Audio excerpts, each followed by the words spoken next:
Hola, bienvenidos a la entrevista de France 24 en español. En esta oportunidad nos acompaña Zoila América Ortega Murillo, hija de Rosario Murillo, la vicepresidenta de Nicaragua e hijastra del presidente nicaragüense Daniel Ortega. Es socióloga y participa además en organizaciones defensoras de derechos humanos. Zoila América, muchísimas gracias por su presencia en la entrevista de France 24. Gracias por invitarme y gracias por tener a Nicaragua en sus preocupaciones y en su agenda. Comencemos por una parte de su historia que vamos a marcar luego, por supuesto, en la de su país. En mayo de 1998, usted acusaba de manera pública a su padrastro, Daniel Ortega, de haber abusado sexualmente de usted desde que era una niña. ¿Qué pasó a partir de ese momento? ¿Cómo cambió su vida?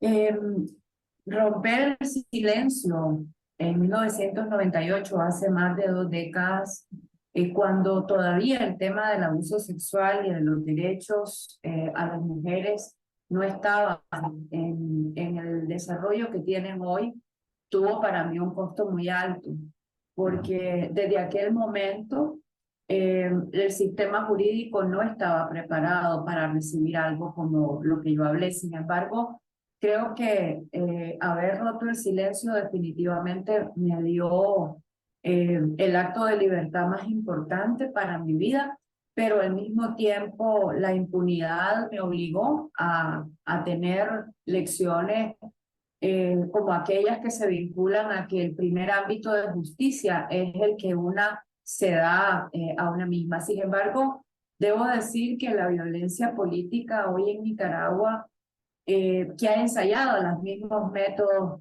con los que en algún momento yo tuve que lidiar, como persecución y venganza por lo que viví, por lo que hablé, implica también el haber tenido que renunciar, que perder mi país, haber tenido que volver a empezar una y otra vez, y haber tenido sobre todo que sobrellevar las pérdidas, tanto las familiares como las patrimoniales y las más importantes, las de la identidad, para empezar una nueva vida. Eso siempre es difícil y desgraciadamente no todos lo logran. Y hoy nos toca a más de uno aprender a vivir este momento. Voy a leer ahora una cita suya. Usted dijo: cuando el padrastro es el presidente, cuando el padrastro tiene el poder, todo el país es su casa. Esto dijo usted en el cortometraje titulado Exiliada, de la cineasta nicaragüense Leonor Zúñiga. Lo que hoy vemos en Nicaragua, con la persecución, encarcelamiento, quita de nacionalidad, incluso expulsión del país de opositores y críticos del gobierno, acusados la mayoría de traición a la patria, también ONGs y medios de comunicación cerrados. ¿Esa opresión que vive Nicaragua comenzó en el hogar? Definitivamente que la frase de que cuando el abusador sexual es presidente, todo el país es su casa, hoy representa una continuidad en el cual de alguna forma el régimen asume todo un país como la casa de la cual puede echar, en la casa de la cual puede decidir quién puede vivir o no en ella, la casa en la que solo ellos tienen el derecho a decidir qué es lo correcto, lo incorrecto, e incluso en la casa donde no se puede pensar diferente. Eh, Esta práctica de llevar lo personal, llevar el abuso de poder a todo un país de la misma manera en la que un día se pudo haber practicado en el hogar, en la familia, es quizá lo más lamentable de lo que hoy tenemos, pero que nos conduce a pensar que definitivamente por eso lo personal es político. Y en este sentido, la lucha más importante de los nicaragüenses es y va a seguir siendo que nunca más la nación sea, el país sea un botín personal, sino que sea de verdad un patrimonio para todos. Todos tenemos a sentir que, a derecho a sentir que Nicaragua es nuestra casa, y no es la casa para un solo grupo donde se pueda desde ahí decidir incluso quién no puede salir de esa casa, como es lo que hoy estamos viendo. Usted no contó con el apoyo de su madre y encima de todo tuvo que dejar el país, una situación que precisamente hoy están viviendo muchísimos nicaragüenses opositores a Daniel Ortega. ¿Siente que de alguna manera su libertad y la de Nicaragua están ligadas? Hemos tenido todos y hoy que les ha tocado de forma muy repentina a los, a los prisioneros que fueron liberados y a otras tantas personas que ha tocado salir y que se vive esta palabra del destierro con tanta crueldad, significa la pérdida, similar a la pérdida de una madre. La madre patria, hablamos cuando nos referimos al lugar donde nacimos. Definitivamente que para mí eso puede haber significado a lo largo de mi historia una doble pérdida, pero estamos obligados a reconocer, como lo hemos dicho, que Nicaragua está en nosotros. Nosotros somos un pueblo que nos tocará, como muchos otros, construir nuestra nación desde el lugar donde estemos y definitivamente no quedarnos en esta muerte civil que pretende representar la expulsión de ciudadanos de su propia tierra. Se quisiera pensar que el arrebatarnos al país nos puede hacer renunciar a nuestros derechos ciudadanos, nos puede hacer renunciar al proyecto de vida en el país. Sin embargo, creo que a los nicaragüenses, a las nicaragüenses nos toca un aprendizaje en el que muchos otros pueblos han tenido que hacer, que es cómo empezamos a ser libres y cómo empezamos desde fuera a fundar esa Nicaragua tratando incluso de aprender de otras culturas y de dar pasos certeros hacia el retorno. Vamos a regresar y depende de nosotros el tiempo que eso nos tome. Si a mí me han tomado 10 años, yo estoy segura que a los que están apenas saliendo les va a tocar menos tiempo.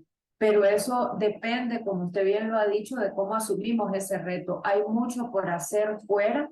Fuera somos más libres para actuar, para organizarnos, para unirnos, para hablar y para empezar a vivir los proyectos que luego queremos construir cuando regresemos. No estamos muertos, no tenemos por qué renunciar a la ciudadanía, porque también tenemos una ciudadanía global.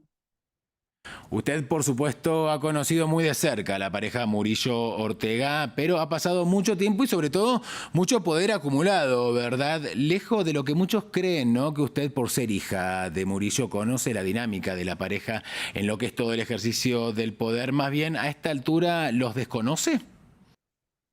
Creo que el poder es una de las cosas que transforman definitivamente a un ser humano.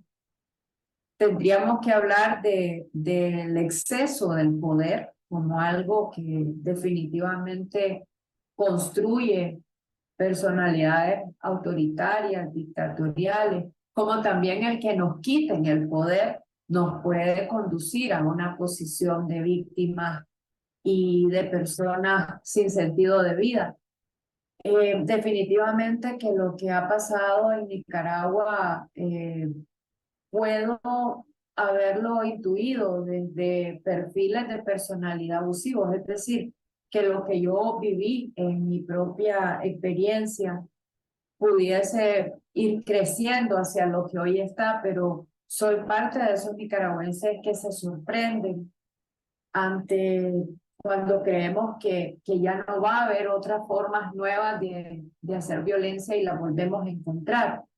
Creo que es muy difícil decir que uno desconoce del todo aquello de donde uno ha salido, pero sí definitivamente que soy de las más sorprendidas y además conmovidas por este proceso tan difícil, no solo de ver las prácticas, sino también de reconocer el daño que eso ha tenido para Nicaragua, sobre todo en temas de odio, en temas de cómo se ha sembrado un conflicto sin precedentes.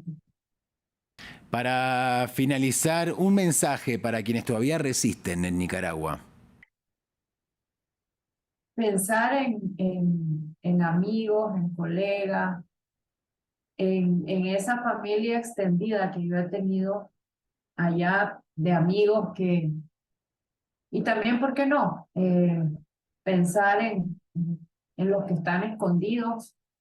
Todos tenemos a alguien que resiste el silencio. Decirles que su silencio es una forma de desobedecer, hacer coro a las voces hegemónicas. Hasta donde estén, hasta allá en Nicaragua, saber que la esperanza está, que va a amanecer y que es muy importante que hagamos la diferencia, que no intentemos pensar que necesitamos tener también poder destructivo para poder lograr la libertad. A los que están allá, nuestro abrazo, nuestra admiración y reconocimiento por esa resistencia del día a día. Esos son nuestros héroes de la esperanza para nosotros. Soy la América Ortega Murillo, muchísimas gracias por su presencia en la entrevista de France 24. Gracias. A nuestra audiencia le invitamos a seguir informándose en el resto de nuestra programación y no olviden que pueden escuchar esta y muchas otras entrevistas en Spotify y también pueden verlas, por supuesto, en france24.com.